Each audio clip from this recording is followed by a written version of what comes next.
আমি এই পৃথিবীর কাছে আকাশটাকে, প্রথম আকাশটাকে চমৎকার চমৎকার তারা দিয়ে সুশোভিত করে দিয়েছি। সুবহানাল্লাহ।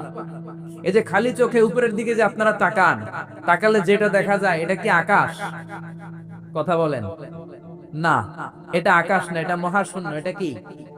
জোরে বলেন, এটা কি? স্পেস, ফাদা। এটা মহাশূন্য। আপনি উপরের দিকে তাকালে যেটা দেখেন এটা প্রথম আকাশের মহাশূন্য। কথা খেয়াল করে বুঝতে হবে। তার অনেক অনেক উপরে প্রথম আকাশ, তারপরে দ্বিতীয় আকাশের মহাশূন্য, তারপরে দ্বিতীয় আকাশ, তারপরে তৃতীয় আকাশের মহাশূন্য, তারপরে তৃতীয় আকাশ, তারপরে চতুর্থ আকাশের মহাশূন্য, তারপরে চতুর্থ আকাশ। এভাবে একটার চেয়ে আরেকটা বড়। কত বড়!